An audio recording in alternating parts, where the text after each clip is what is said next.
Hello, my wonderful, beautiful friends, guys. Welcome back to r/PettyRevenge, where the payback is always satisfying. And today's episode is absolutely wild, guys. Federal charges are being laid, cheaters are getting exposed, and one OP gets revenge in a way that's so subtle it takes years to pay off. And trust me, these stories will leave you smiling with satisfaction. I hope you enjoy them, and remember guys, this voice is only on the DarkFluff YouTube channel, nowhere else. So way back in the ancient days of 1985, I was tormented by a complete idiot named Jimmy who was one grade above me in high school. We lived in a small town where everyone knows everything about you and who said what. And the thing is, I hated this guy so much, so I'm not gonna hold back to be nice. In short, this guy was a redneck who hung out with similar losers who liked chewing tobacco. One day, he thought it would be funny to use my backpack that was hanging off the back of my chair as his spit cup.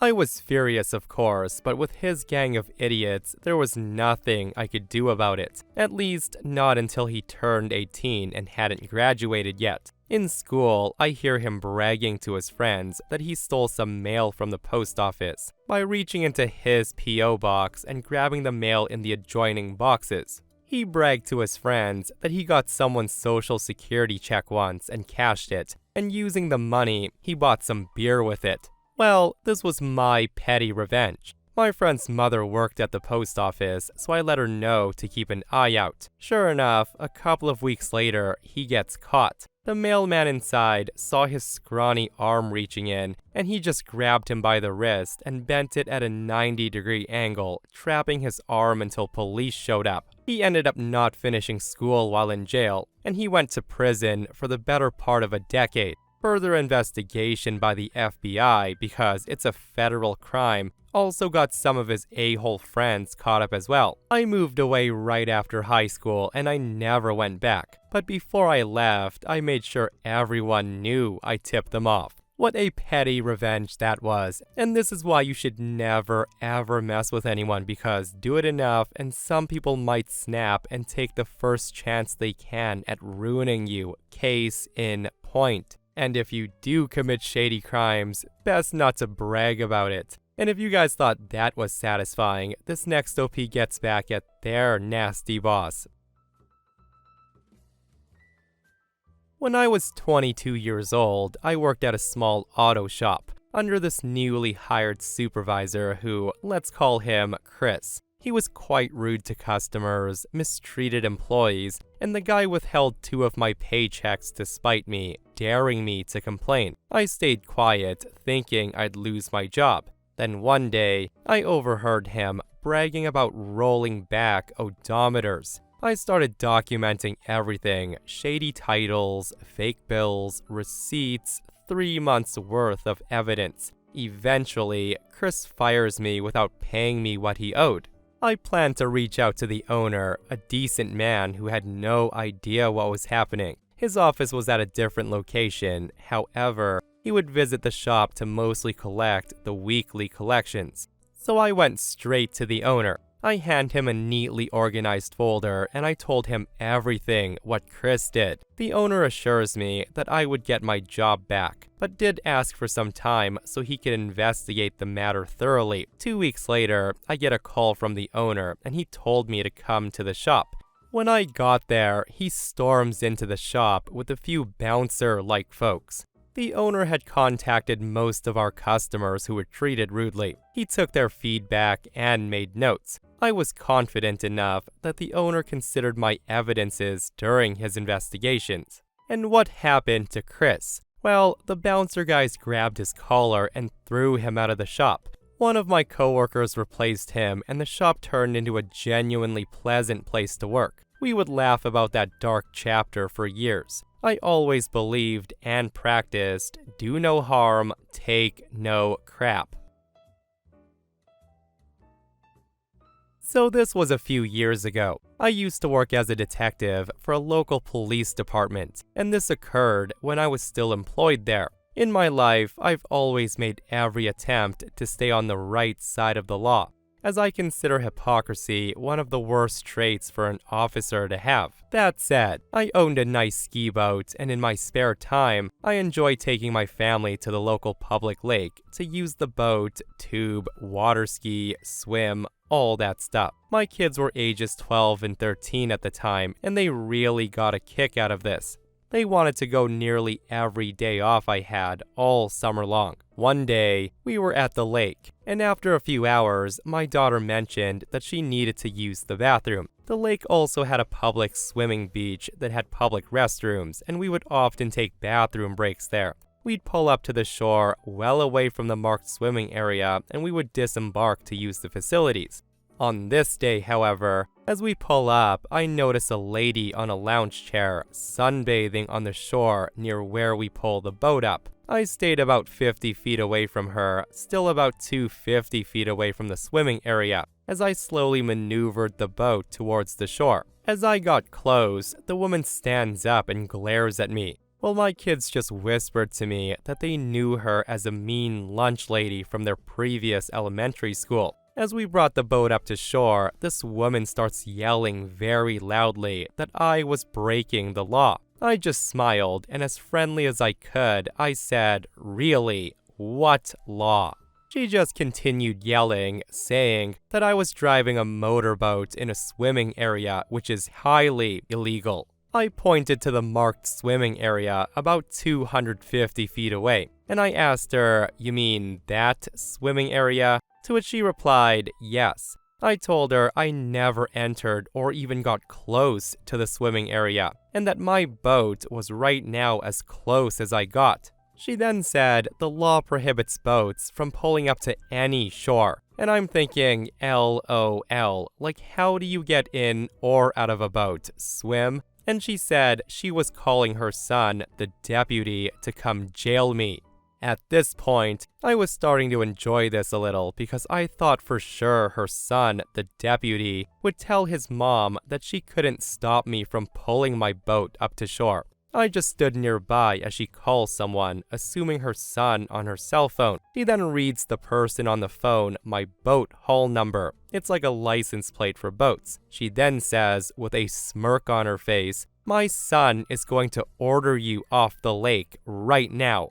And what happens next actually shocked me. The woman calls me by my full name. She then hands me the phone. Now, I should say this. What just happened is a clear, very clear violation of the law. In my state, it's known as a lien violation. Police officers and deputies are often charged with this crime. I read about it several times a year. If an officer uses his police computer to divulge personal information, for example, if a deputy tells his mom the name of the registered owner of a boat that she's having a disagreement with, it's a crime. No ifs, ands, or buts. Every cop knows this. So as I take the phone, I immediately say, "Who's this?" I hear, "This is Deputy so-and-so of the county sheriff's office." And this is when I immediately interrupt him and I say, "Deputy, do you know what a lien violation is?" Several seconds of silence. I say,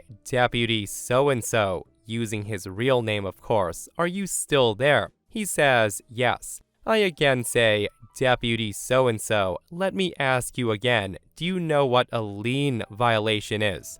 He then stammers out a reply about a boat hull number and public records or something, to which I respond, "No, that's not what a lien violation is. Since you don't know, do I need to remind your supervisor what a lien violation is?" Again, cue the silence. This is when I say, "Tell you what, I'm just gonna hand this phone back to your mother. Then, you're gonna tell your mother to leave this beach right now. Then we can forget all of this ever happened, understood?" Again, there is a long silence, to which I repeat, "Understood." He takes a long exhale and he says, "Yeah, okay." I then hand the phone back to his mom and he whispers in the phone for a few seconds. Then, she angrily snaps her phone shut. Without making eye contact, she packs up her stuff and she's gone within 5 minutes. I thought about reporting him anyways, but technically, I was the victim. Yet I wasn't feeling victimized at all, so I let it go. The only other time I did see the lady at the beach again, as she saw me, she immediately packed up her stuff again and left. I think we can all agree that Karen and her son, both lacking brain cells, right? And you know for sure she's done this many, many times before. I only wish OP got super duper petty by actually reporting the son after telling him, hey, I'll let it slide. In my opinion, a person like that should face repercussions. Let me know your thoughts, guys. So I hope this counts as petty revenge, and I hope your listeners enjoy this. Last year, I was casually seeing a guy for about 2 to 3 months. Now, without sounding conceited, I'm a pretty conventionally attractive woman. I tend not to wear any makeup or dress up as I genuinely dislike the attention and I'm lazy. Things had been going okay, I was super into him, but slowly started to realize that he was never looking for anything more than casual. This came to a head one evening when he mentioned the fact that I should, quote, really be putting in more effort. Naively, I thought he meant into the relationship. But no, he meant I should get dolled up more often. I also want to note that at that point, there was a lot going on in my life. Family in the hospital, lost my job, needed to move. Makeup was the last of my worries. Also, I always thought I looked well put together. Meanwhile, he would often meet up with toothpaste on his black shirts. Anyways, after discussing this with my friends, I realized that this was the final straw. He was often really selfish, and I'd been basically acting as his therapist/mother more than I'd like. And they helped me to realize that I didn't want a future with him. That said, my flatmate is a hair and makeup artist. She curled my hair and did my makeup. She made me up so beautifully.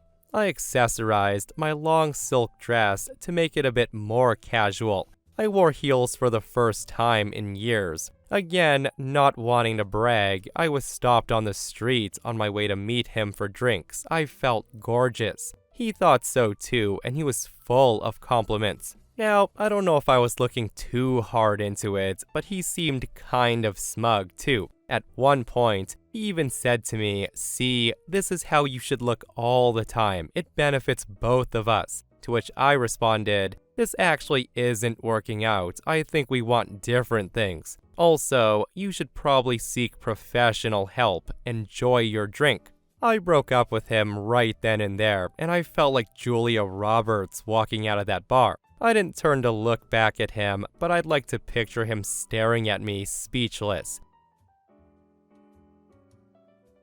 So here's a short one for you. A couple of weeks ago, after checking out at Costco, I was doing the normal routine for loading purchased items into my vehicle. I quickly and efficiently transferred everything from the cart to bags in the back seat of my truck. This usually takes me about 90 seconds to do before returning the cart. I don't like to hold up strangers, and generally, I just want to get home and swim around in my Costco purchases like a middle-aged Scrooge McDuck. Halfway through my process, some guy pulls up behind my truck, and he puts on his signal, intending to take my place as soon as I'm done. Which I thought, no problem, I'm moving fast. But then, this jerk has the audacity to look impatient, and after about 3 seconds, he vigorously waves for me to hurry up, saying, "Effing hurry." And I just thought, seriously dude, you just got here and you're trying to rush me.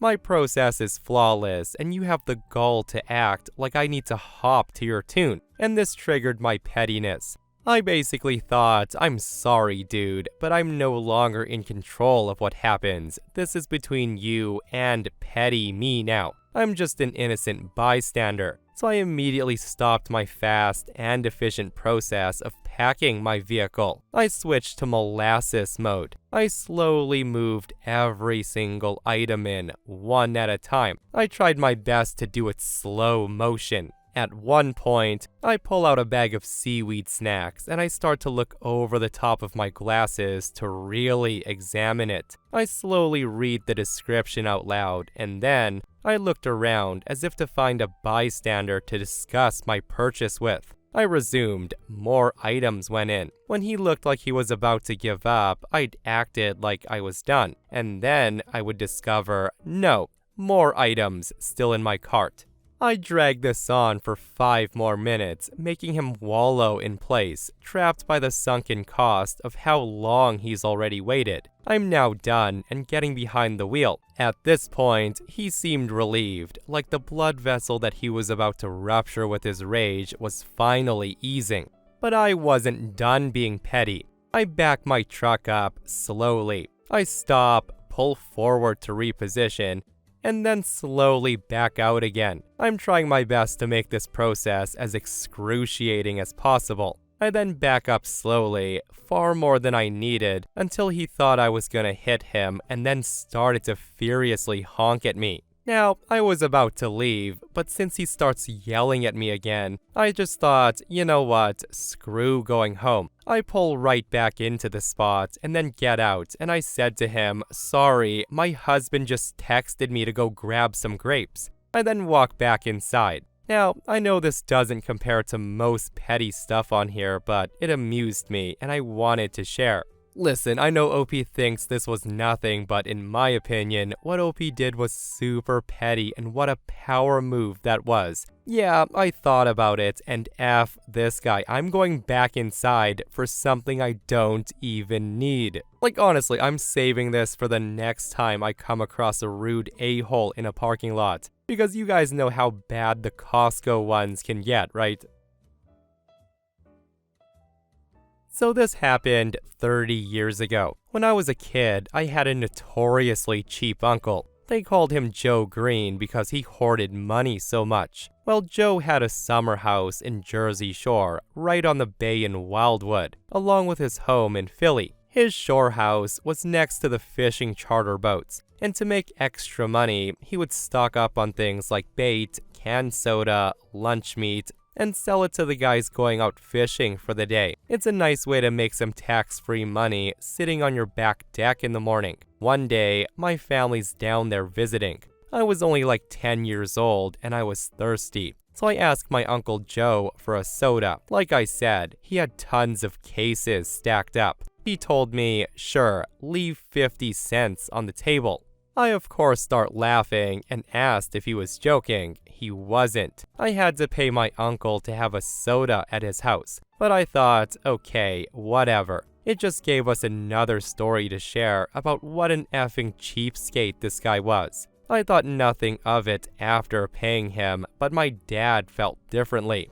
A few months later, me and Dad went on one of those party fishing boats by Uncle Joe's house. After we got back, my dad pulls up to my uncle's house. I told him it was pointless, his car wasn't there, so obviously he was in Philly that day. My dad just looks at me and he says, I know.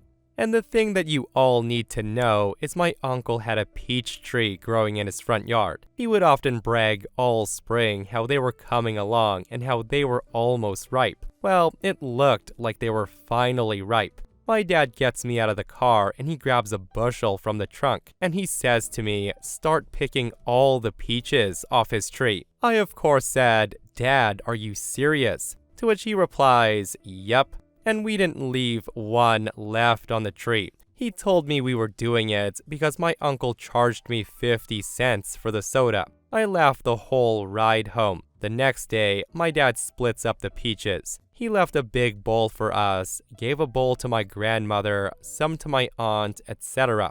A few days later, I'm at my grandma's. She's cutting up the peaches when my uncle walks in. He looked so depressed, and he starts telling my grandparents that while he was gone to his home in Philly, somebody stole all the peaches off his tree. I'm just sitting there, trying not to burst out laughing as he's saying how he was looking so forward to eating them all year. My grandma just looks up and she says, here, have some of these. Jacob's father just gave them to me. At this point, I'm about to lose it. He takes a little bowl and he starts eating them. And really sadly, he says, yeah, they're pretty good, but my peaches would have been a lot better. I had to walk out at that point and started cracking up on the steps. Now I know it's pretty petty, and some of you might think that we were the a-holes here, but I don't know. Growing up the way I did, that's not how you treat family, especially the kids. And it's not like we really cost the guy anything, so fair game, right? Guys, you know I don't ever condone theft, right? But bravo on this petty revenge. And him saying his peaches would have been better, that was the icing on the cake. But yeah, what Opie's dad did was such a brother thing to do, wasn't it?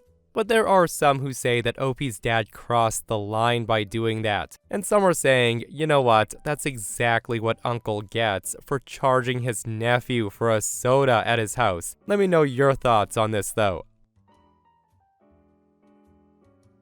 So I'm a 38-year-old female vacationing with my mother in Europe right now. And she just told me this epic story that I must now pass down to all of you. Here's some background. My mom's a really nice person to strangers, especially salespeople. Like, seriously, aggressive salespeople will back her into a corner for an hour until I come and rescue her because she doesn't want to be rude. My father passed a few years ago at the age of 81. He was born in Europe and he was schooled in both French and Arabic and considered both to be native languages. He then learned English as an adult when he moved to the US. They got married in 1976, but before they had kids, they took a vacation to Paris. My mom collects stamps, and she wanted some French plate blocks to add to her collection. She left my father napping in the hotel room, and she went to the post office a block away, planning on spending $300 to $400 on stamps. She got to the post office, and she waited in a very long line. When she finally got to the front, the woman behind the counter told her in perfect English that she didn't speak English, so my mom waited for another post employee to become free. The second employee finally became available, but was very rude to my mother, telling her that she couldn't help her, couldn't sell her this, out of stock of that, while rolling her eyes and being nasty and rude, bringing my mother to tears. My mother was so upset that she decides to get some petty revenge. She went back to the hotel room and she woke up my father and she brought him to the post office. My mother waited until the rude woman was available and had my dad translate in perfect French, telling the woman that my mom wanted the plate block of every set of stamps she had, watching her remove the plate block from every sheet.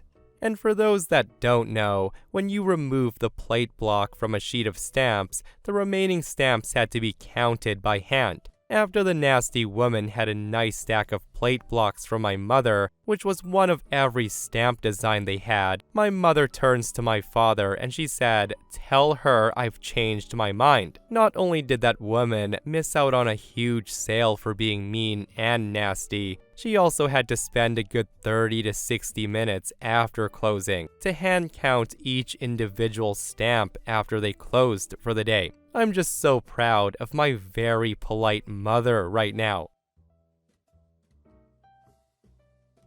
Today, I did something out of nothing but pettiness, but I feel I've done the right thing in the long run. And don't get me wrong, this was done purely for my own satisfaction. But reflecting, I feel I'd want to know this sort of thing if I was in the guest's girlfriend's shoes. That said, I recently started a new job as a housekeeper at a popular chain hotel.